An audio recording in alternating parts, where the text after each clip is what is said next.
Thymine. ये 3 तरह की महिलाएं थी और तीनों तरह की महिलाओं को मैंने एग्जाम्पल से आपको बताया था कि सी जो थी वो एक ऐसी महिला थी जो पतिव्रता थी, यानी अपने पति का बहुत अच्छा साथ देती थी, और यू एक ऐसी महिला थी जो अपने पति को ड्रम में मार देती थी, यानी कि मुस्कान टाइप की जो लड़की थी। पिछली बार देखो हम लोग नाम ढूंढ रहे थे ना मुस्कान वाला, तो हम लोग मतलब कंफ्यूज कर रहे थे क्या नाम था, और मेरे ख्याल से यहाँ पे बहुत सीनियर लोग बैठे हुए थे, तो कोई बता रहा था ज्योति, कोई बता रहा था सोनम, लेकिन हम मुस्कान तक नहीं पहुंच पाए।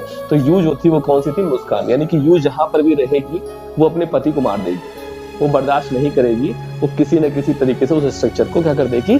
खत्म कर देगी। यानी यूरेसिल जो है बहुत ही रिएक्टिव टाइप क्या है? नाइट्रोजनस बेस है।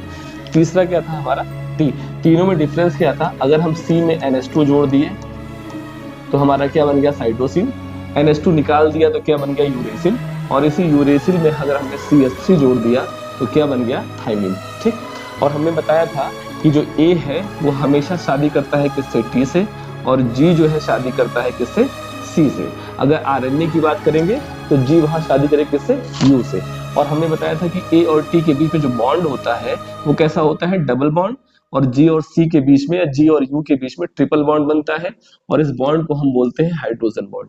उसके बाद हमने बताया था कि राइबोज शुगर की जो पहली कार्बन है वहां से नाइट्रोजन बेस अटैच होता था। सेकंड कार्बन से हमने O को निकाल दिया। अगर हम O को नहीं निकालेंगे तो ये हमारी कौन सी शुगर बन जाएगी? राइबोस, जो बेसिकली पाई जाती है RNA में। ठीक। लेकिन हम पढ़ रहे हैं DNA के बारे में, इसलिए हमने इसके सेकंड कार्बन से ऑक्सीजन को निकाल दिया।